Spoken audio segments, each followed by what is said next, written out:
As I consider myself an expert on the Hollywood world, the biggest problem in Hollywood right now, or the biggest topic I would consider, is the diversity thing. There's been a big push for diversity probably in the past 5 years, but it's really hit a climax, I'd say, in the last 2 years. And obviously this is a really good thing, and it's been brewing in Hollywood for a long time. So I was thinking, how about we start with the beginning, like the grandfather of all race-held topic movies, with Gone with the Wind and its depiction of happy slaves. What do you think about the movie? Gone with the Wind? Oh, I understand it's an excellent movie. It was historically significant for film. It did a lot of things. I mean, talk about huge budgets, huge scale. And have you ever seen how thick the novel is? I mean, it's a giant. And I think the film was incredibly important. But do I think it holds up well as an accurate portrayal of what life was like then? Probably not. And that doesn't, you don't hold that against the movie? Would you stop it from being an A+ for that, or would you say, oh man, that's all right? No, I think you just need to, I don't think I would take away what I think about the movie. Now, it's so hard to apply the historical norms, or not historical norms, but it's hard to apply the societal norms that we hold now to stuff that was done a long time ago. I mean, that's the essence of your question and what this whole conversation is about. Yeah, is that fair? And I think you've really hit on a really interesting issue, because Gone with the Wind, historically, and even just from anybody who knows anything about film, understands what a fantastic and important movie that was. Yeah, as long as you distance yourself from the racial issues of the movie, right. It's obviously fantastic. It deserved to win Best Picture. But obviously, if you look at kids, they tend to take things at face value. Mm-hmm. So would you say that you should show this movie at school? No, unless I was in a film class. Right, studying film as literature or something, or which I know is a course we offer at Glendale. No, unless you're studying it or you're using it to illustrate an example of how society changes perceptions and how we portray race as we evolve as progressive people. Right. Then that would be okay. But if you're just here's what it was like to be an African American in the South, that's just intellectually dishonest. Mm-hmm. Gone with the Wind really, it's a product of its time, and so this hits on the point of, do you give a pass to an old movie for having racially insensitive things like Mel Brooks's Blazing Saddles? Oh, yeah. Which I love. I love Blazing Saddles, except for the ending. Right. I hate the ending. Do you like the ending of Blazing Saddles? It's got its charm. Really? See, I remember I watched it for the first time with my husband, so I've seen it within the last 10 years for the very first time. Mm-hmm. And when they broke the fourth wall, I just didn't get it at all. Is it the fourth wall or is it the third wall? Fourth wall, yeah. Fourth wall. I said that right. Okay, yeah. Mm-hmm. I just didn't get it at all. But yeah, I mean, Blazing Saddles, I saw that at a movie party at the Alamo Theater, Blazing Saddles. And it was really awkward to be in a theater full of white people who are laughing at characters using the N-word on screen. I was incredibly self-conscious about it. But it's funny. It's still, it's hilarious. It's a hilarious movie. And, let's say Blazing Saddles was made today. Would you view it with a different lens? Yes. Would you not like it? Probably not, if it was made today. See, I think that's where we differ. I think it is just... It holds up no matter what. I love it so much. I'm willing to give it, I guess, a little bit of leeway. Oh, okay. I think the same question, though, doesn't necessarily apply to race. What about Woody Allen? Right. Just separating the art from the artist. Yes. And Woody Allen, his whole thing is, I think the difference between Woody Allen and the race topic is, race has hurt people in the past. Woody Allen, his whole thing, sure, it's super weird, but did it hurt?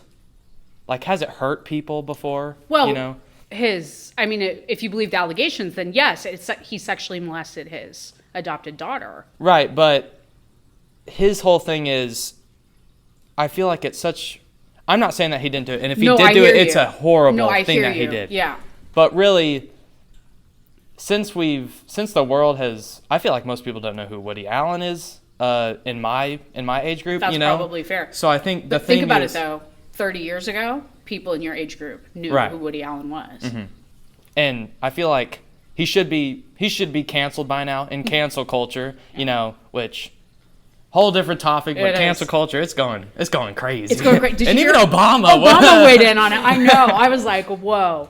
But I love that Barack Obama, a man of color, our first Mm-hmm. African American president, for him to say that cancel culture has gone too far, Yep. I think that's powerful, particularly for liberal, progressives, PC people. I would have never expected Yeah. him to say that. Yeah. Whenever it came up, I was like, this can't be true. Yeah, this you is know? the youngin, right? And I think Obama, he's such a chill guy, and I feel like the mindset that Obama represented in the things that he says, I feel like should be reflected. I think sometimes people get really up in arms before really looking at a thing objectively. You know, they like get their emotions in the way.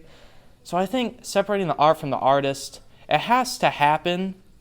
And sometimes, like, it's never been a problem for me. Like, I love Mel Gibson, and I think he has gotten better, you know, but I feel like he's still a little deep down there. He's messed up. Oh, yeah. But his movies, Oh, my gosh. Braveheart and Right. Apocalypto, are two of my favorite movies of all Right. time. Right. And separating the artist from the artist, the art from the artist, for me, I feel like it should be a non-issue. But I could see if, like in the Woody Allen situation, if somebody who was molested, I understand why they would not give Woody Allen a shot. And I think that filmmakers have to prepare for that, you know? Right, for sure. And they are different issues. I don't mean to like say that they're exactly the same, but I think it's just so tricky. My instinct is that certain movies may not hold up well, but we should still appreciate them. But I guess I would say Blazing Saddles should not be made today. Have you ever gotten mad at a filmmaker or chosen not to go see a movie? Absolutely, Because of yes. any examples, or do you not want to disclose? Yes, no. What was the one? He directed 12 Years a Slave. Oh, yeah. And then he had a new movie that came out that I was very interested in seeing. Yeah, what was that called? It was like, I forget his name. yeah, what was that? Oh my gosh. I'm going to Google it right now. And it turned out to be kind of unfounded. Yeah, I watched it, and it was, the movie itself wasn't very good, but he himself, he was definitely ruined.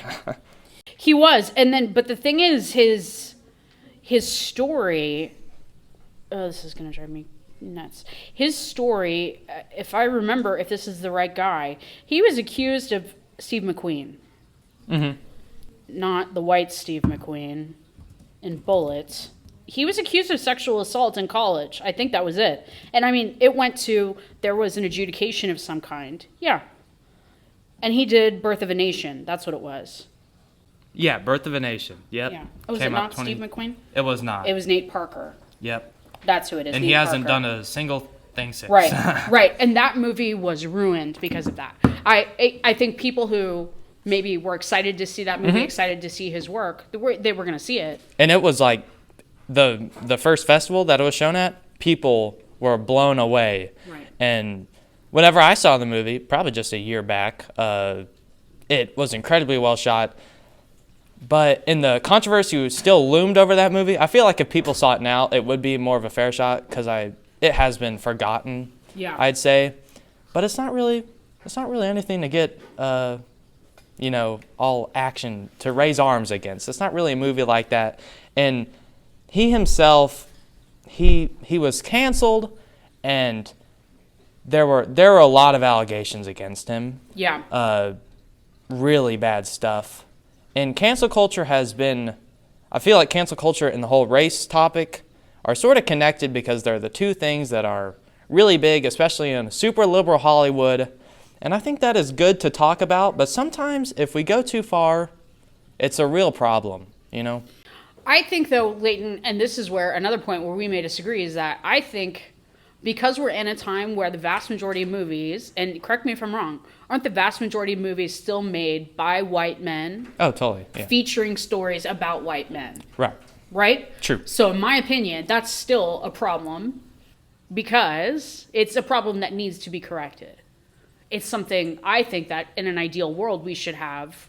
I mean, we should have movies that reflect what America looks like. I agree. And a lot of people are saying that nowadays. You know, the whole Hamilton, the reason everybody is, of different nationalities and races in Hamilton is because Lin-Manuel Miranda wanted to represent America today. The problem is, I feel like it's almost impossible to get equality within the film industry just based on population. White people are the majority in the United States. And the Hispanic or Latino, the Latino culture, I think what's interesting about them is they're not really as up in arms about this whole topic as the African American population is. I'm not sure about that. You don't think so? I mean, I don't know. I hate to make generalizations, and this is probably why I'm one of the people you wanted to have for this podcast, because I don't like to make those generalizations. True. So I would agree, though, I haven't heard as much about it. But then the director who was it the film? It was a black and white film shot in Mexico. It was nominated for an Oscar last year. Roma? Yes. Yes. Yeah. Incredibly well-reviewed. Yeah. I don't think very many people saw it, though. And it was on Netflix, and people still don't want to see it. Still didn't watch it. Yeah. But did the director win Best He won Best Director for it? Yeah. Alfonso Cuarón. Yeah. But, I mean, there isn't that representation there. And I suppose, we didn't have a protest Oscars, so white, that was really focusing on the Latino population. I think Oscars So White was probably mainly just about the absence of people of color. True. And the loudest voices, I think, with that movement were black, so that's what we associated it with. But I don't think it was meant to be an exclusive thing. I agree. And you hit on Oscars So White, so let's talk about this, and I'll just hit you with the big question. Are the Oscars racist? Yes. I disagree. Sure, in the 2015 Oscars, so, Oscars were in 2015. The movies came out in 2014. The movies that came out in 2014, people were mostly mad at Selma and Straight Outta Compton. And Straight Outta Compton, I see why. But I don't think it deserved to win anything or be nominated for anything. Selma, I think, is a big problem because the guy who played Martin Luther King, he should have been nominated, maybe even won Best Actor for that film. Wow, that's bold. Right. I forget who was up against who that year. Yeah, let's be honest, the pool for that year I think was pretty weak as well. Yeah. Whenever I looked at it last. I really think that the problem with the Oscars, I mean, ideally they're supposed to reflect artistic merit. The Oscars kind of operate in this vacuum, sort of, where how many people see a movie isn't supposed to matter. How big the budget is behind it isn't supposed to matter. Instead, it's the artistic merit. Right. And the problem is that true? You look at some of the Oscar budgets that some of the big movie studios have, and whether that results in them receiving nominations. I mean, there's probably some correlation there. But I would never say that the Oscars... I think, if anything, the Oscars have a problem with... Well, I wouldn't say that they have a big problem, but I think that there are a lot of gatekeeping people in the Oscars, and recently they let a lot of people, a lot of diverse people into the Academy, and I think that this helps a lot because after Oscars So White, it did get better, which is a really good thing.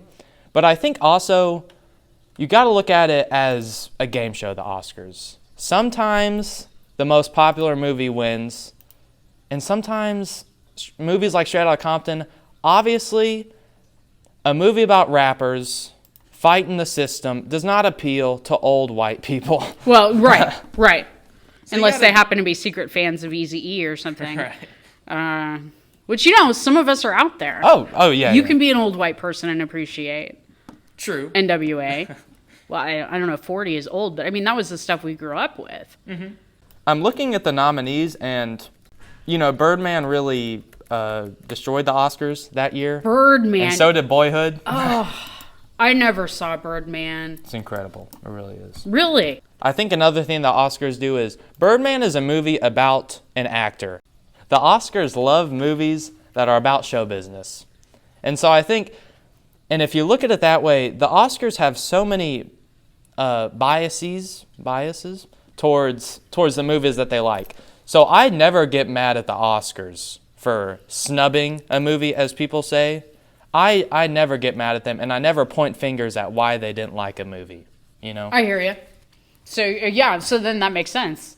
But shouldn't there be some institutional accountability? Let's say there's 4 white actors who the Academy's saying, these guys have to be nominated, and there's a 5th one up for grabs. Do you say we should put an African American in there or a Latino? Is that where your mind goes? We should always fight for the diversity.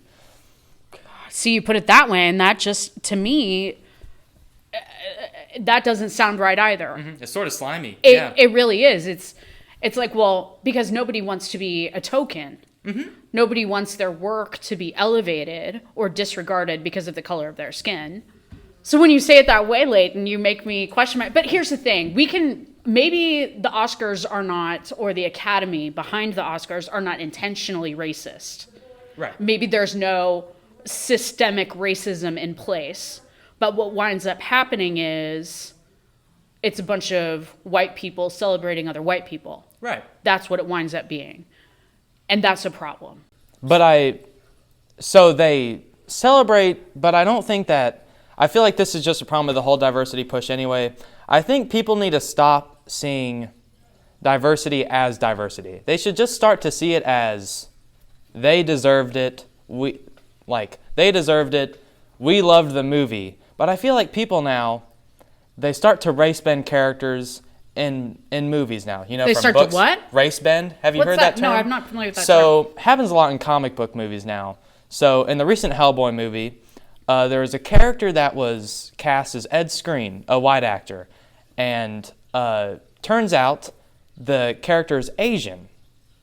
In the comic books originally. In the comic book. So people got really pissed at him, which was good. Well, they shouldn't have got pissed at him, but they fought for the diversity, so they won. An Asian actor got recast, which is perfect. You know? Okay, because that's how the character was originally envisioned by the creator. But race bend also goes the other way, where Deadshot, a character in Suicide Squad, a white man in the comic books, turned into Will Smith, African-American person. And people champion this. But then again, you got to be fair, where they race bend a person, but you could see it as they took a job away from a white person, you know? Well, the difference is that in Hollywood and in filmmaking, white people are generally in a position of power. I agree. And people of color are not. So that's I think what makes those choices different. Yeah, I agree with race bending the characters. And I know you agree with that. Yeah, I know you agree with that. So I think that's the thing is that I don't think we can take it too far now, although the example you gave me made me feel like we could. But in my opinion, until we have more equality in Hollywood and more projects getting made by diverse people with diverse perspectives, I think we're going to continue to have a problem. And what exactly should that solution be? I don't know that I know that. Yeah, I don't think there's a solution, because I think as progressive as America's getting, I think for some people, it's just a little hard to have their favorite character become diverse, And it's a real problem because a lot of movies are adapted from books. Sure. And a lot of books have a lot of white people that were written in the past, Especially comic books. Bunch of white people in comic books. So now I see why comic book movies are race-bending these characters. To be more inclusive. Right, which is a good thing. Yeah, because particularly if it's a character that was written in the 50s or 60s, right? Mm-hmm. Well, that makes sense. With the diversity push, you also get a lot of stereotypes. And you see these a lot nowadays, especially, like I watched Rambo: Last Blood, which came out 2 months ago. I don't know. It was terrible. Aren't all Rambo movies terrible? I disagree. One's actually really good. I know. I mean, I appreciate one, but come on. It's okay. Conversation for another day. Yeah. Your opinion invalidated. Sorry. And with these stereotypes, you get a lot of the samey characters. Suicide Squad, which I guess we brought up twice now, Excuse me, you brought up Suicide True, Squad true. twice. If I had a choice, I talk about Suicide Squad a I lot. would never discuss Suicide Squad. It's terrible. It's terrible. Did not care for it. Did not like it. It's the worst. Also, let me officially register that I am over the Joker. Oh, good. Over it. And How many movies do we have on the Joker? I'm done with it. I agree. And I guess I'll talk about Joker. Okay, later. Stereotypes. I'm tired of the cartel. I really am. Every Hispanic, Latino character in a movie, I feel like they're usually the villain.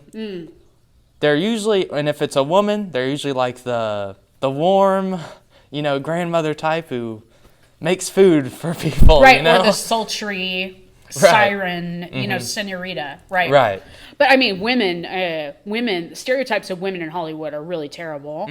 I think Goldie Hawn said it best in First Wives Club with, there are 3 ages in Hollywood, or 3, there's Babe, District Attorney, and Driving Miss Daisy. And that's that's pretty cool. That's pretty good. But even if you're a woman of color, I mean, I'm sure those roles are even more limited. You may not get, for example, if you're a woman of color, you may not get the District Attorney thing, I appreciate the women diversity more than the race diversity, I think. Do you? I really do, because I think the difference is race comes with a lot of these stereotypes, and I think that filmmakers have an easier time mishandling race than they do gender. And I think that we've come so far with women, like the pay gap, really? Are you kidding me? What? It still exists. It's still a thing. I know, right? That's what I'm saying. Like, how did this happen? Oh, I see what you're saying. For a minute, I thought you were saying, really, the pay gap? Come on, that's been taken care of. Oh, yeah. I totally misinterpreted you. Okay, no. Yeah, the women push for diversity and equality, I totally agree. I wouldn't go so far as the feministic route as it has become today. I could have a whole conversation about that, but I won't. Right, okay, good. Good, I don't want it right now. Rein it in, Franklin. Okay, got it. And I think, so I'm going to go see Terminator with my granny tomorrow. Oh, that's gonna be fun. Has she seen any of the other movies? No, but she loves to go see movies, so why not? Yeah, and that's awesome. It's full of women. The main 3 characters look like they're going to be women. And Linda Hamilton, probably the strongest, I'd say, and my favorite female character in film of all time. She's a badass. Right, badass? She's amazing. Yeah. She's funny, and she's a smoker. Like, it's sort of fun, She's tough, yeah. And I feel like the strong women have become a problem in Hollywood because, with the sake of making a woman a strong person, they forget to write a character. And I think that's a problem with race, too. For the sake of putting a black person in your movie, you forget to write a character. Right. And instead you're making something one-dimensional. Right. And that can extend, though, to any number of...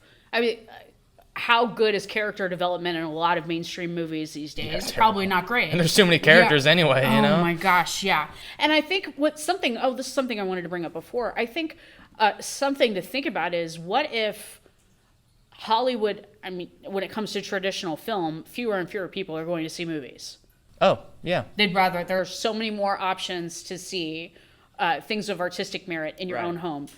Particularly, it's so quick that you can see something streaming versus when it was in the theater. Netflix has really changed the game on that too, where it'll be like instant. But I wonder if the box office, Hollywood, would find themselves making more money with film if they presented more diverse movies, more diverse perspectives. Mm-hmm.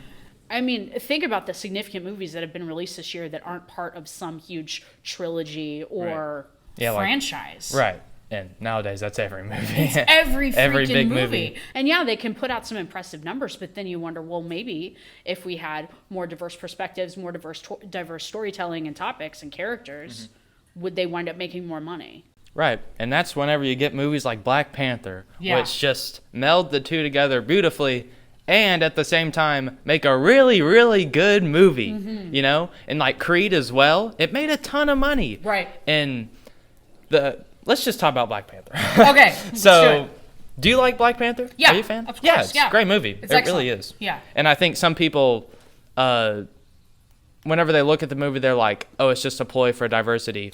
It sort of is a ploy, but it's a good ploy. Well, I mean, yeah, it's a great story to tell. It really is. Yeah. And I mean, just the reaction of people who saw the movie, I think was a good moment. Oh, yeah, because I feel like, I forget where I saw it, but a couple of years back, there was a whole demographic poll of who goes to see these movies. And obviously white people was the big chunk, you know, like Avengers, you know. It's a bunch of white people reflecting on white people. But then Black Panther, really, it made a ton of money. And I think it's in the top 10 highest grossing movies of all time. Yeah, that sounds right. Maybe top 5. Probably not top 5. Probably not. James Cameron owns that. Oh, well, right. Yeah, he certainly does. But no, they're making money hands over fist. And, you know, there are other examples of that too. Probably none as successful as Black Panther. But I think it shows that by presenting diverse characters on the screen, they can be financially successful. But I think it comes down to, at the same time, it's got to be a well-made movie. And to your point, you need depth of character. You need character development. My question for you is, how many characters do you think were really developed, well-developed in Black Panther? I think the Black Panther has a lot of characters. And I think what Black Panther did very well was the cast itself, because I think what a true movie star does is, whenever you go see a movie, even if a character isn't given a whole lot of character development, that movie star really makes the character themselves. So whenever you have characters in like Forrest Whitaker in Black Panther, he has no character development, but just the way he acts it out, you get a real sense for the world. And I'd really say that there are 3 really developed characters in Black Panther: Killmonger, T'Challa, and T'Challa's sister. Okay. I think Shuri's her name, you know? I think that's fair. And I think that's a good thing to have. You have your main focus, and then you have your little side characters that are really meant just to propel the plot and the main characters. Right. And there's only so much you can get done in an hour and a half, 2 hours. And I would be interested, okay, so maybe 3 well-developed characters in Black Panther. Do you think that holds up if you think about all the other origin stories in the Avengers franchise? Is that consistent? I would think yes. Yeah. But maybe you would disagree. I don't know. Oh, I totally agree. I think what's cool about what the MCU has done is, the way it includes diversity and the way it just writes its character in the Avengers movies, like, you don't need character development in those movies. No. You know? Because you got it. No. You know? Right. They just need to fight now. Yeah. Yeah, fight some zippy one-liners, right. you know. And it's entertaining. Yeah. And it makes $3 billion. Yeah. Isn't that... Yeah. I mean, in some ways, that's really sad because you are a film buff. Think about all the movies you see that are really excellent but don't get near the viewership. Yep. And they do so much more artistically. Yep. And really, It sort of pisses me off. But yeah. But you got to give them credit for what they've done. Yeah. You know? Yeah. Too bad they should just make better movies than Captain Marvel. Yes. Actually, speaking of Captain Marvel, Let's talk about Captain Marvel. So I hate that movie, and Captain Marvel. So I hate that movie. Okay, go ahead. Sorry. So the character of Captain Marvel is the snarky, tough woman, and I can't stand that because she's, oh, I can beat you up. Oh, I can beat you up. Shut up. Be smart instead of just threatening people. Like, they make this, and it made so much money, which is a really good thing. And I think if you compare Captain Marvel and Wonder Woman is so good. I love Wonder Woman. And my mom, she actually cried in the theater. Oh, did she really? I was like, dang, Mom, what are you doing? You don't cry at puppy movies, but you're gonna cry at some woman fighting. Like, dang. But then I was like, you know what? This means a lot to her. Yeah. So I will appreciate it. There you go. You know? Look at you, understanding your Yeah. mom. Making dude, people cry in like No, those. Wonder Woman is a big deal. When I was a little girl, Wonder Woman was on, and she was one of the few like females on television who did cool stuff. Yeah. I remember having a Wonder Woman like outfit that I would wear. I mean, Wonder Woman was a big deal. Oh, it at was. a certain age. So yeah. Too bad it's pretty bad if you look back at it. Oh yeah, it's terrible. talk about not holding up well, Right. right? So you hate Captain Marvel because you think she's a caricature, not a character. Okay, right. But The thing is, though, and I know that you would be fair about this, but there are so many movies where men are portrayed that way too. I agree. And it's just as annoying. Right. Right. But I feel like of course, men have had a really long cinematic history where women have had like half of the time in which cinema has been a big thing. Women have sort of they're on the cusp of something great now, you know? While men, we've just sort of invented these archetypes and cliches, like, you know, the hard-boiled detective. And it really does work. And I think that since a lot of men make these movies, I think that sometimes they're a little more well-represented, you know, just like from a character basis. Oh, there are so many diverse roles for men to Right. play. They don't have 3 ages or 3 types of roles, you know. That's when we know we have true equality, Layton, is when you see that range of characters for every gender, every race. Like Logan, I can't, you know, an old guy beating people up, you know, old superhero. I can't wait for like Wonder Woman to like have her Logan, you know, like an old Wonder Woman. Can we get I've never even thought about that. Yeah. This is genius. It's like, I've never seen a movie like that with a woman before. I would love know? to live in that world. Yeah, but it does seem sort of hypothetical right now. But I think that we're getting there. Right. And I think that diversity, as much as I give it crap, it really is. It's a really, really good thing. Absolutely. And we've really made big steps. We have. So let's talk about Joker. Okay, we're talking about Joker. Which I still haven't seen. Full disclosure. So I saw it in our last podcast. I hadn't seen it yet, so now I'll just tell the world right now. The Joker, it looks amazing. Joaquin Phoenix is so good in it. The music is so good in it. Too bad it's a movie that makes the audience feel like they're intelligent, and I don't like movies like that. Really? How does it do that? The Joker. People were hyping it up as it has dangerous themes and it'll glorify violence. Oh, yeah. Well, everybody will. I know people. In fact, I tried to go see the movie. Oh, okay. And I invited a friend to go with me. This friend had lived in Colorado, and she was living in Colorado which was it The Dark Knight? Or The Dark Knight Rises? Yeah, Dark Knight Rises, She lived in Colorado, in the Denver area, when that film was released, right. and that crazy guy murdered a bunch of people in the movie theater, right? So she lived in Colorado, and she was like, absolutely not. There's no way I'll ever see a Batman movie in the theater because of this incident. I mean, she just, like, lived it. Interesting. Because she was in the area. Right. You know what I mean? Not like she was there or knew anybody who had died. So I tried to get her to go see it with me, and she just refused. And I think that's what the fear that you're talking about is that people were worried that it would encourage more white dudes to pick up guns and murder more people. Because frankly, we don't need more white dudes doing that. But you are saying, though, that you didn't think that it did that at all. I really do not think that. In fact, I think that this movie is about... we need to have a bigger part in stopping that. Because it's all about this man who has been broken by society. It started the whole "we live in a society," meme, And it really is about that. It's you and I, we need to get better.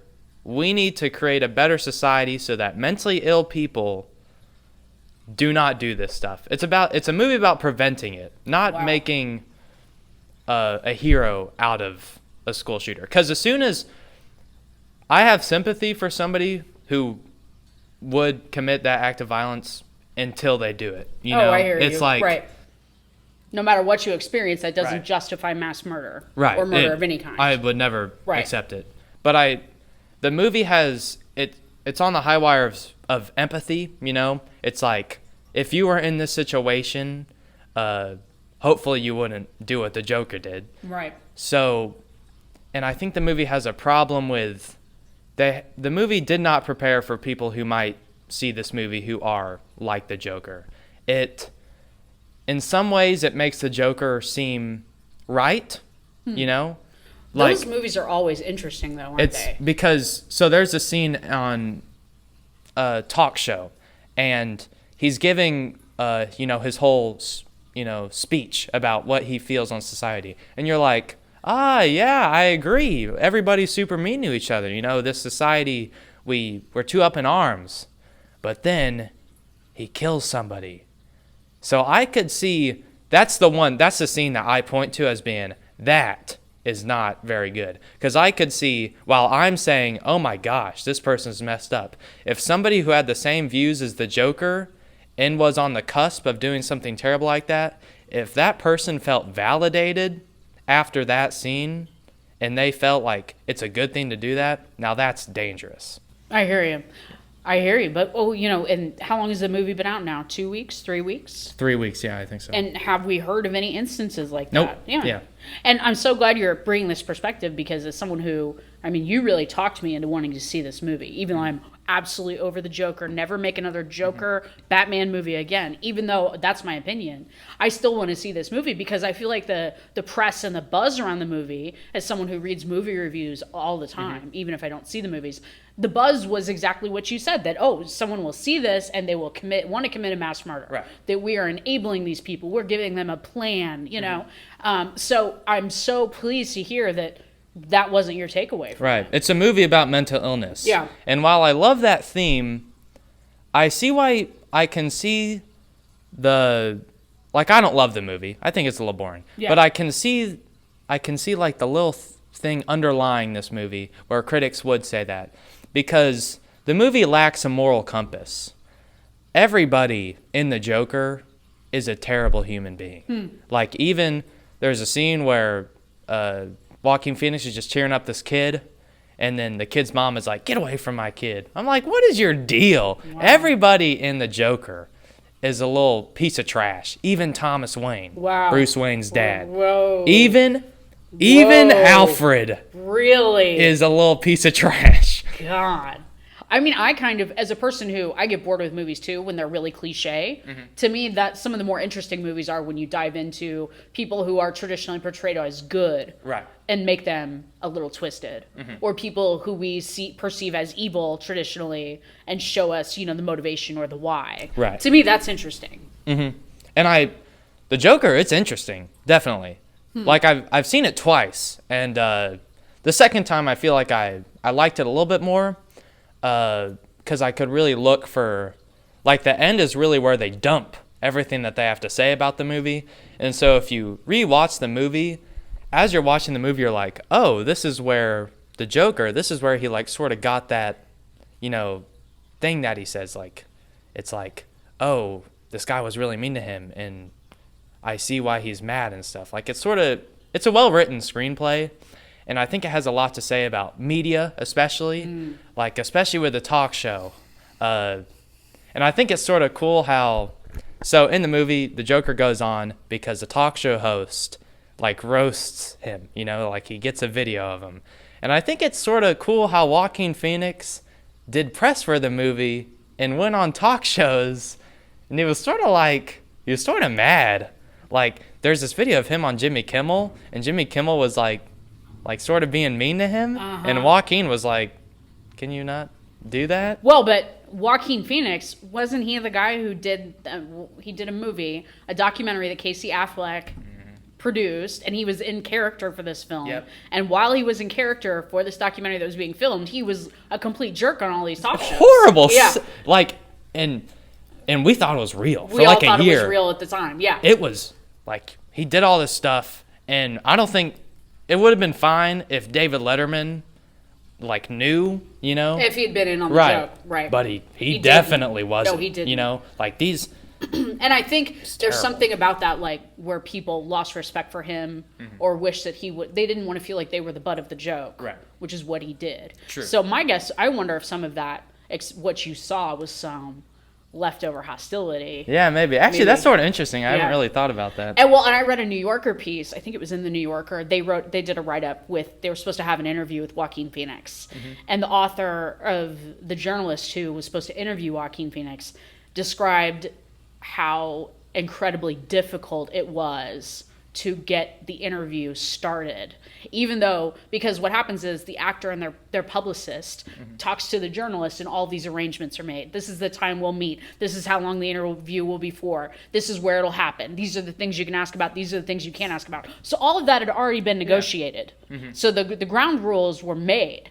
And so the journalist shows up at the appointed time, at the appointed place, waiting for Joaquin.